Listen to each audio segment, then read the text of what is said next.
Just very proud and excited to represent this program as well as the 50 years. It's a very storied program. It's got some of the top collegiate players.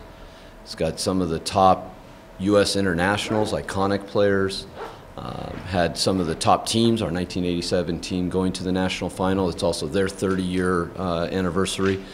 And it's just been it's been a lot of work, but it's been very necessary to honor all these individuals and all these teams in the appropriate manner. So it's all culminating onto Saturday with the retired jersey ceremony at halftime, the announcement of the All-50 team at the walkout, and I'm just very, very honored to be a part of this.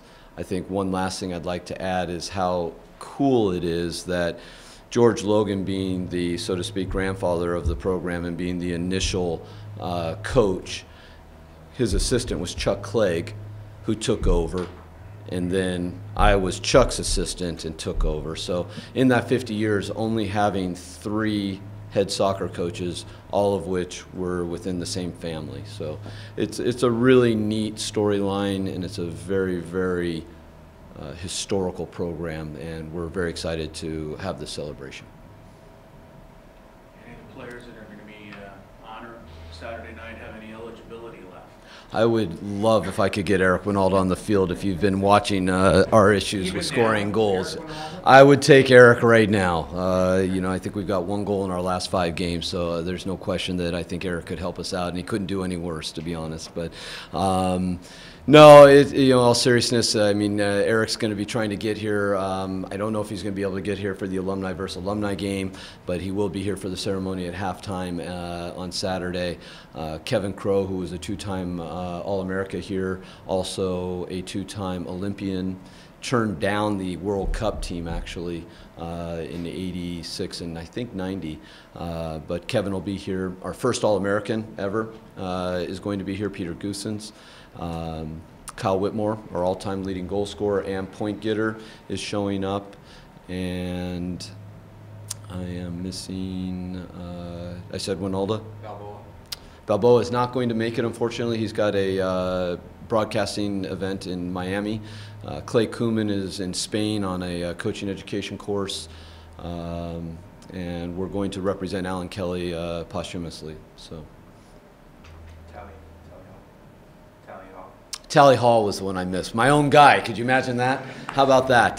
Tally Hall, 2-time All-American, 2-time All-Star in the MLS, 2-time MVP for 2 separate teams inside the MLS. So thank you. Thank you very much for reminding me of one of my favorites. What are your thoughts on the U.S. national team missing out on the World Cup? I mean, is it something that we should be very concerned about in this country, or is it something that will give us a little kickstart boost to get things turned? Look, I think that it's an extremely disappointing time for us in that. That is not a situation that any of us should accept and be okay with. We are not coming out of Europe. We're not coming out of South America.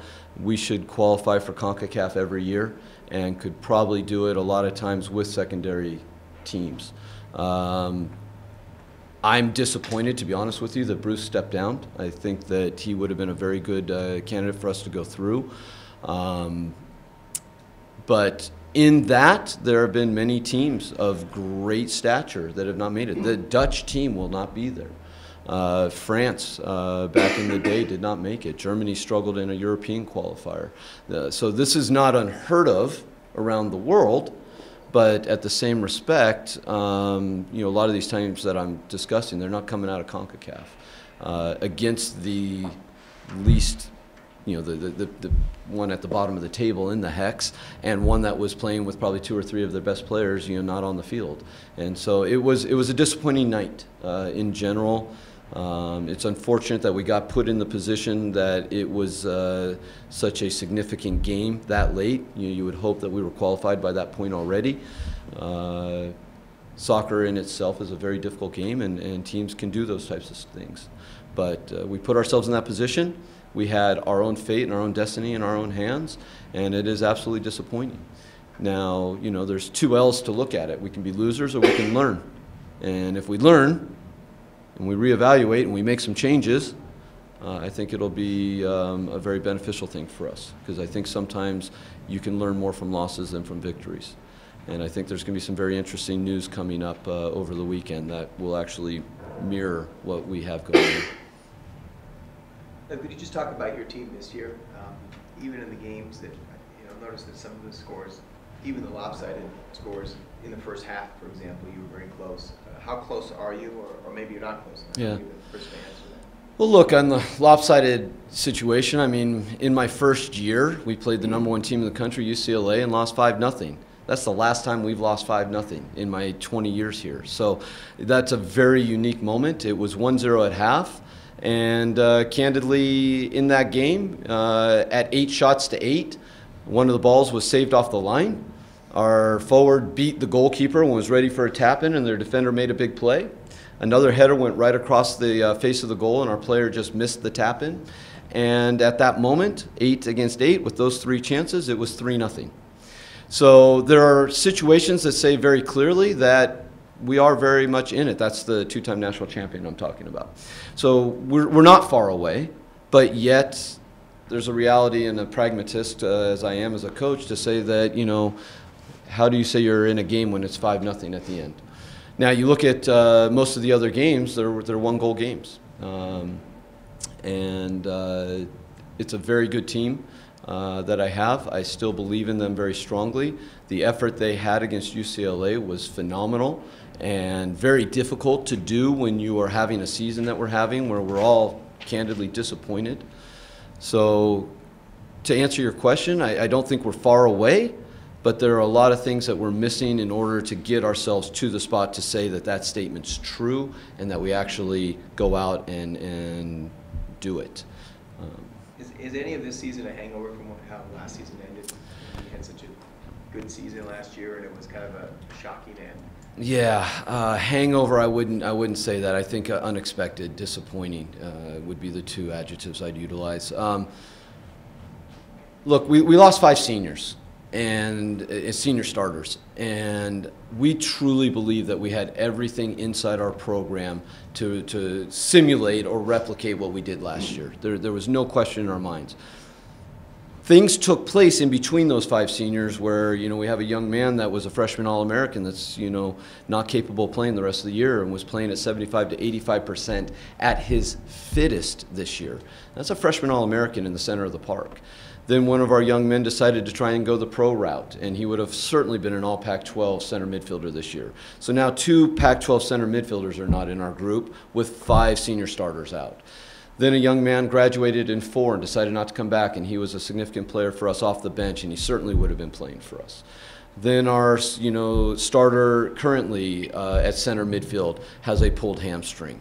So you look at some of these things, and it's just a difficult year ultimately, and it's not an excuse, and there's never going to be excuses played in our program, but that's the reality of what we're facing this year. So hangover, no. Unexpected, yes. And there's no way that Aztec soccer ever looks at a 4-9 season and goes, yeah, okay. So we're disappointed. But the locker room's not lost. The physical effort is there on the field. They executed the game plan to almost a T on Sunday night, and the goal was scored and put on the top 3 plays at ESPN. So we're still getting good press somehow. Coach, you mentioned how meaningful, having just 3 head coaches in about a 50-year span. Yeah.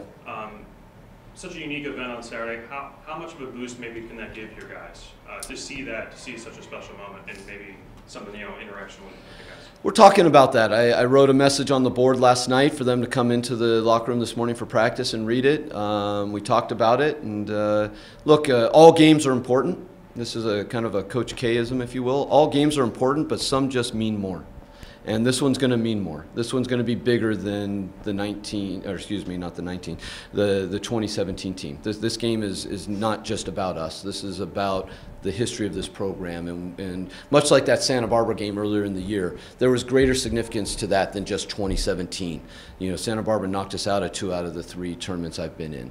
And that team is not liked by many of our alumni. So there is some extra incentives in that regard, but along with those statements, we talked about this. This is who we are. We practice hard this week. We never tire, we never quit. We're going to outthink, outwork, outcompete teams, and that's who we are, and that's what we believe in our identity. And regardless of the significance of the match, it being more meaningful or not, we have to go about training the right way, and the standard is the standard, and those are the things that we're going to do and identify ourselves with on Saturday night. I want to ask you also, you mentioned the coaching tree and having only 3 coaches here. Part of that coaching tree is Seamus McFadden at USD. He's a San Diego State alum. He's retiring this season. His sort of farewell ceremony is yours. Your event Saturday is his Sunday night. What can you say about Seamus and also in light of that coaching tree since he played for George Logan? Yeah. Well, not only played for George Logan, Seamus McFadden is one of our all-era team selections. So, you know, he was not just a player here. He was a significant player here. He holds a venerable status in the players that I've mentioned. Seamus has my full respect and great admiration to what he's accomplished. To be over there for nearly 40 years, it's one thing to have longevity. The other thing is when you go to finals and you go to Final Eights and you win countless WCC titles, he's also a wonderful coach. So, you know, that's one of those areas where you look at a player's pedigree and it translated. He's done amazing things at a small school and has competed against the best in the country year in and year out during his duration. So I've got great respect for what Seamus has done over there, and I've got great admiration also, to use that word again, on what USD is doing to honor him in what is going to go on Sunday night, but also to let him kind of swan song himself on the end of the bench with Quinny being the new head coach.